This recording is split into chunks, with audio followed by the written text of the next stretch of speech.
ليس كمثله شيء وهو السميع البصير۔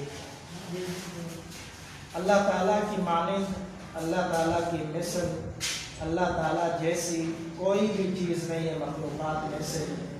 وَهُوَ السَّمِيعُ الْبَصِيرُ، وہ سننے والا بھی ہے اور دیکھنے والا بھی ہے۔ یہ صفت دراصل سارے گمراہ فرق کے حوالے سے محدثین پیش کرتے ہیں۔ یہ دلیل انتہائی اہم ہے اللہ تعالیٰ کی صفات کے باب کے اندر۔ صفات کے معاملے میں بہت سارے لوگ گمراہ ہو گئے، کسی نے اللہ تعالیٰ کی صفت کو مانا، کسی نے نہیں مانا، کسی نے سرے سے انکار کر دیا، کسی نے مانا تو اس کے اندر تعویلات کر لی۔ بلکہ یہ آیت اگر اس کو پڑھا جائے، اس کا ترجمہ انتہائی آسان سا مفہوم ہے اور صفات کا مسئلہ بھی سمجھ آ جاتا ہے۔ اس کا مطلب کیا ہے، معنی کیا ہے کہ اللہ تعالیٰ جیسی کوئی بھی چیز نہیں ہے، یہ نفی، یعنی مطلب یہ ہے کہ اللہ کی ذات، اللہ تعالیٰ کی صفات، اللہ تعالیٰ کے ہر معاملے کی طرح کسی اور کا معاملہ ہو ہی نہیں سکتا۔ اور پھر فرمایا کہ اللہ سمیع بھی ہے، بصیر بھی ہے۔ یہ واضح طور پر اللہ تعالیٰ نے بیان فرما دیا۔ آج کئی ایک آپ کو گمراہ فرق ملیں گے جن کا نام کسی کا جہمیہ ہوگا، کسی کا معتزلہ ہوگا، کسی کا معطلہ ہوگا، کسی کا مشبہہ ہوگا۔ ان لوگوں نے کیا کیا، کسی نے اللہ تعالیٰ کی ساری صفات کو ماننے سے انکار کر دیا۔ وجہ کیا بیان کی؟ وجہ یہ بیان کی کہ اگر ہم اللہ کی صفات کو مانتے ہیں تو اللہ تعالیٰ کی صفات کو ماننے کی وجہ سے نعوذ باللہ لوگوں کے اندر بھی ایسی باتیں ہیں تو اللہ اور لوگ مخلوق کے اندر فرق نہیں رہے گا۔ مطلب کہ ان کا کہنا یہ ہے کہ اللہ تعالیٰ سننے والا ہے تو اس طرح تو مخلوق بھی سننے والی ہے، اللہ تعالیٰ دیکھنے والا ہے تو مخلوق بھی دیکھنے والی ہے، تو اس کا مطلب ہے کہ اللہ تعالیٰ کی طرح ہو گئی ہے، اس لیے ماننے سے انکار کر دیا، اللہ کی صفات کا انکار کر دیا، حالانکہ بے شمار صفات اللہ نے قرآن مجید میں بیان کی۔ تو یہ ایک عام سی ان کی اپنے ذہن کا اختراع تھا جو انہوں نے پیش کیا، حالانکہ اس آیت کے اندر اللہ تعالیٰ نے ان کا رد دیا ہے لیس کمثلہ شیء۔ پھر اللہ نے آگے صفات بھی بیان کر دی، واضح طور پر فرما دیا اللہ کی طرح کوئی نہیں۔ مطلب کیا ہے، وضاحت کیا ہے اس کی کہ اللہ تعالیٰ جس طرح سنتا ہے اس طرح تم نہیں سن سکتے، جس طرح اللہ دیکھتا ہے اس طرح تم نہیں دیکھ سکتے۔ ہر کسی کے دیکھنے میں، ہر کسی کے سننے میں، مخلوق میں بھی فرق ہوتا ہے۔ تو کیا یہ نہیں ہو سکتا کہ اللہ تعالیٰ کی جس طرح اللہ کے شان کے لائق ہے اللہ تعالیٰ اسی طرح سنتا ہے، جس طرح اللہ تعالیٰ کے شان کے لائق ہے اللہ تعالیٰ اسی طرح دیکھتا ہے؟ یہ آسان سا مفہوم تھا، آسان سی بات تھی، لیکن اس کو گھما پھرا کر متکلمین نے جو فلسفے سے متاثر ہوئے، جو یونانی جو ہے علم سے فن سے متاثر ہوئے، انہوں نے اس طرح یورپ کی روش کو اختیار کرتے ہوئے ان سے متاثر ہو کر اللہ تعالیٰ کی صفات کا انکار کر دیا۔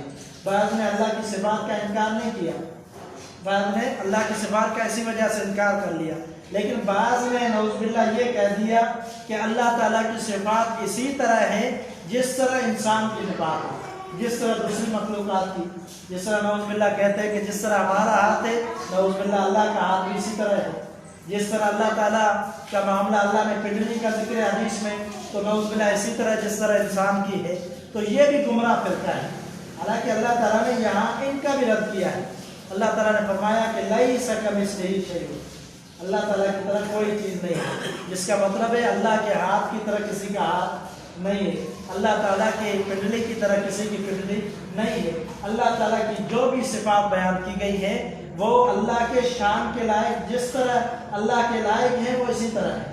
ہمیں نہیں علم، ہمیں یہ پتہ ہے اللہ کے ہاتھ کا تذکرہ ہوا ہے، ہمیں ماننا ہے، ایمان رکھنا ہے، یہ نہیں کہنا کہ نعوذ باللہ یہ انسان کی طرح ہے یا فلاں کی طرح ہے۔ اگر اس بات کو سمجھنا ہے تو آپ عام سی مثال لے لیں، دنیا کے اندر جتنی مخلوقات ہیں ہر کسی کا ہاتھ ایک دوسرے سے جدا ہے۔ آپ کسی جانور کا ہاتھ دیکھتے ہیں، انسان کا ہاتھ دیکھتے ہیں، فرق ہے، واضح طور پر فرق ہے۔ اگر انسان کی آنکھ کو دیکھتے ہیں، کسی جانور کی آنکھ کو دیکھتے ہیں، واضح طور پر فرق ہے۔ جب مخلوقات میں آپس میں ہاتھ، پاؤں اور جسم کے اعضاء سارے معاملات میں فرق ہے تو پھر اللہ تعالیٰ کی ذات ان مخلوق سے، ان کی نسبت سے، ان کی مشابہت سے منزہ اور پاک ہے۔ یہ اللہ کی ان سے مشابہت نہیں کر سکتے۔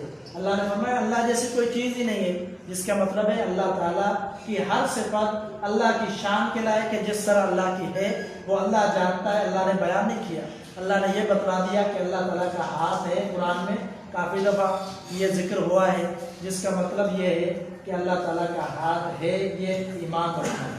اللہ کا ہاتھ ہے، قرآن میں ذکر ہوا ہے، لیکن کیسا ہے، کس طرح ہے، یہ علم نہیں ہے، نہ نبی صلی اللہ علیہ وسلم نے بتلایا، نہ حدیث میں، نہ قرآن میں۔ اس لیے ہم نے صرف ان پر ایمان رکھنا ہے۔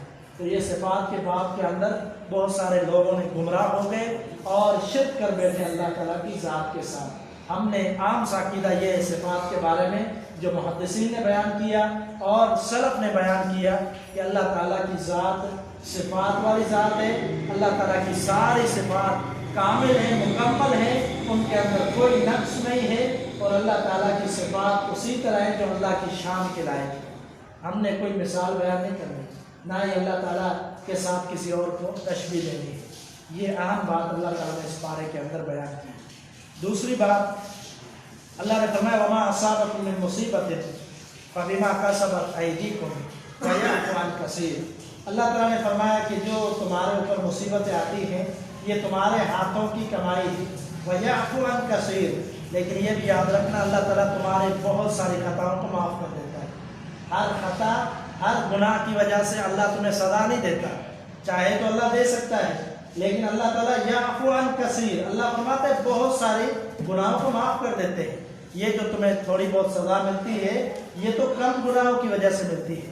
اسی لیے سیدہ اسماء بنت ابی بکر رضی اللہ تعالی عنہ جب بھی ان کو سر میں درد ہوتا وہ اپنے سر پر ہاتھ رکھتی تھی اور ہاتھ رکھ کے کہتی تھی کہ یہ میرے اپنے ہی خطاؤں کی وجہ سے، کہا کرتی تھی میری اپنی خطاؤں کی وجہ سے، یعنی اپنے آپ کو قصور دیا کرتی تھی کہ یہ جو مصیبت ہے، یہ پریشانیاں، یہ ہمارے اپنے اعمال ایسے ہیں جس کی وجہ سے یہ پریشانیاں ہیں۔ اور دوسری بات کہ آزمائش ہے، مومنوں پر اللہ کی آزمائش بھی ہوتی ہے۔ اسی طرح محمد بن سیرین، امام ابن سیرین بڑے عظیم محدث سے وقت کے، جن کی خوابوں کے اندر، تعبیر کے اندر بڑی مہارت تھی، ان کی ایک کتاب ہے تعبیر الرؤیا۔ اگر آپ چاہتے ہیں کہ خواب کی کوئی تعبیر دیکھنا چاہیں تو ان کی کتاب کا مطالعہ کریں۔ آپ نے کوئی خواب دیکھا ہے، اچھا خواب دیکھا ہے، تو آپ ان کی کتاب کی طرف متوجہ ہوں، اس کو پڑھیں اور نشانیاں جو خواب کے اندر ہیں ان کی کتاب میں دیکھیں تو انشاءاللہ آپ کو کتاب و سنت کے مطابق اس خواب کی تعبیر مل جائے گی۔ ان کی کتاب بڑی معروف ہے، عربی کے اندر ہے، اس کا اردو بھی ترجمہ ہو چکا ہے۔ تو یہ محمد بن سیرین رحمہ اللہ یہ قرض کے معاملے میں کیا فرماتے تھے، جب ان پر قرض چڑھ جاتا تو فرماتے تھے کہ یہ میرے 40 سال پہلے کیے ہوئے گناہوں کی سزا ہے۔ یہ 40 سال پہلے جو مجھ سے خطائیں ہوئی ان گناہوں کی وجہ سے مجھ پر قرض ہے، یہ بوجھ ہے۔ یعنی اس آیت پر ان کا کامل ایمان تھا کہ اگر اللہ نے فرما دیا تمہارے اپنے ہاتھوں کی کمائی ہے تو پھر ہاں حقیقت ہے کہ ہمارے گناہ اتنے ہیں کہ اس کا شمار نہیں ہو سکتا، کبھی جانے ہو جاتے ہیں، کبھی انجانے میں گناہ ہو جاتے ہیں، ہمیں پتہ ہی نہیں ہوتا۔ تو اللہ تعالیٰ کی طرف سے جو بھی اس طرح کی کوئی مصیبت آتی ہے تو پھر ہمیں اپنے طرف صبر کرنی چاہیے کہ یہ ہماری اپنی کوتاہیاں ہیں، اور پھر صبر کرنا چاہیے، اور یقیناً اللہ تعالیٰ ساتھ دینے والا ہے، مدد کرنے والا ہے صبر کرنے والوں کی۔ جو صبر کرتا ہے اللہ فرماتا ہے ان اللہ مع الصابرین، صبر کرو، مشکل مصیبت یہ ختم ہو جائے گی۔ ایوب علیہ السلام کا یہ واقعہ بڑا ہی عظیم اس حوالے سے ہے کہ ان کو 18 سال تک اللہ تعالیٰ نے بیماری دی لیکن انہوں نے صبر کیا، پھر اللہ نے کیا ان کو اجر دیا، اللہ تعالیٰ نے ان کو شفا دے دی، دوبارہ سے نوجوان ہو گئے۔ تو صبر ہی کرنا ہے اور کوئی شکوہ اور گلہ نہیں کرنا۔ اللہ تعالیٰ نے یہاں اس پارے کے اندر ایمان والوں کی کچھ صفات کو بھی بیان کیا ہے۔ فرمایا کہ یہ جو دنیا کے اندر جو نعمتیں اللہ تعالیٰ کی تمہیں ملی ہوئی ہیں یہ عارضی نعمتیں ہیں، یہ عارضی نعمتیں ہیں۔ اللہ تعالیٰ نے بہت کچھ دیا ہوا ہے، پھر بھی فرمایا مومنین کے لیے یہ عارضی نعمتیں ہیں۔ کچھ بہت زیادہ پیسے والے ہیں، کچھ متوسط طبقے کے لوگ ہیں، کچھ ایسے ہیں کہ جن کے پاس ایک ٹائم ہوتا ہے دوسرے ٹائم نہیں ہوتا۔ یہ معاملات یہ سارے کے سارے اللہ نے فرمایا یہ دنیا کا جو معلوم ہوتا ہے یہ عارضی ہے۔ وما عند اللہ خیر و ابقیٰ، اور جو اللہ کے پاس ہے وہ خیر ہے، بڑا ہی بہترین ہے جو اللہ نے تیار کیا ہے اور ہمیشہ رہنے والا ہے۔ کن کے لیے؟ فرمایا ایمان والوں کے لیے۔ اور پھر اللہ تعالیٰ نے کچھ صفات بیان کی، فرمایا ایمان لانے والے، اللہ پر توکل اور بھروسہ کرنے والے، اور برائیوں سے بچنے والے، برے گناہوں سے، کبیرہ گناہوں سے بچنے والے، اور پھر فرمایا کہ غصے پر قابو پانے والے، کبیرہ گناہوں سے بچنے والے لوگ اور غصے پر قابو پانے والے لوگ، اور پھر اللہ تعالیٰ کے احکامات کو ماننے والے لوگ۔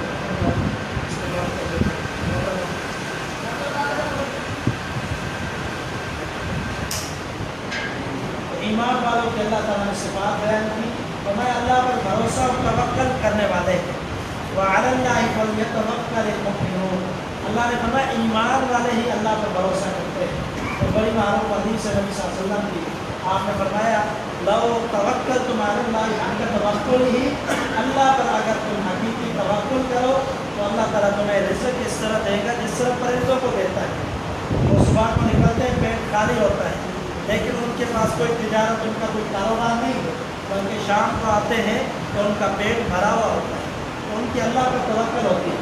تو یہ توکل مومن کی نشانی ہے۔ پھر فرمایا کہ برے گناہوں سے بچنے والے ہیں، کبیرہ گناہوں سے بچنے والے ہیں، بڑے گناہوں سے، غصے میں اپنے آپ پر کنٹرول کرنے والے ہیں، حکم الہی کو ماننے والے ہیں، نماز قائم کرنے والے ہیں، آپس میں مشورہ کرنے والے ہیں، اللہ کی راہ میں خرچ کرنے والے ہیں، بدلہ نہیں لیتے اپنی ذات کے لیے، اپنی ذات کے لیے کبھی بدلہ نہیں لیتے۔ اگر کوئی زیادتی کر لیتا ہے، کوئی ناانصافی بھی کر لیتا ہے تو اللہ کی رضا کے لیے معاف کر دیتے ہیں۔ نبی صلی اللہ علیہ وسلم نے یہی فرمایا تھا، لا تثریب علیکم اليوم، سیدنا یوسف نے بھی یہی فرمایا تھا کہ اپنے بھائیوں سے کہ میں تم سے کوئی بدلہ نہیں لوں گا، بلکہ ان کے لیے اللہ سے دعائیں کی۔ تو یہ مومن کا ایک کردار ہونا چاہیے، اور اللہ تعالیٰ نے فرمایا کہ مومن کا یہ معاملات جب پورے ہوتے ہیں، ان ساری صفات کے اندر پورے آتے ہیں، تو پھر اللہ تعالیٰ نے ان کے لیے بڑا ہی بہترین اجر تیار کیا ہوا ہے آخرت میں، جو ہمیشہ کے لیے ان کے لیے نعمت ہے۔ اور پھر اللہ تعالیٰ نے اس بارے کے اندر ذکر فرمایا ہے اس معاملے کا کہ یہ جو اولادیں ہوتی ہیں یہ اللہ کے اختیار میں، جہاں پر کفار مکہ کا بھی ذکر کیا گیا، جب ان کے ہاں بیٹیاں پیدا ہوتی، اللہ نے فرمایا ان کے چہرے سیاہ ہو جاتے تھے، وہ یہ اس کو اپنے لیے آر سمجھتے تھے، عیب سمجھتے تھے بیٹیوں پر، اور پھر اللہ تعالیٰ نے ان کی تنبیہ کی، اور یہاں پر اللہ تعالیٰ نے فرمایا کہ یہ اللہ کے اختیار میں، اللہ تعالیٰ جس کو چاہے پیدا کرے، جو چاہے پیدا کرے، چاہے تو بیٹی دے دے، چاہے تو بیٹے دے دے، چاہے تو زیادہ دے دے، چاہے تو کم دے دے، اور فرمایا کہ چاہے تو کسی کو اولاد نہ دے، یہ اللہ تعالیٰ کے اختیار میں، جس کو اللہ جو اولاد دے اس پر راضی ہونا چاہیے، اللہ کا شکر ادا کرنا چاہیے۔ اور اس کے بعد یہاں پر کلام الہی کے حوالے سے گفتگو ہوئی، جو اللہ تعالیٰ کا کلام ہوتا ہے اس پر ایمان رکھنا چاہیے۔ بہت سارے منکرین فرقوں نے اللہ تعالیٰ کے کلام کا بھی انکار کر دیا کہ اللہ تعالیٰ کلام نہیں کرتا، یعنی قرآن کو بھی مخلوق قرار دے دیا کہ اللہ تعالیٰ کا یہ کلام نہیں، مخلوق ہے۔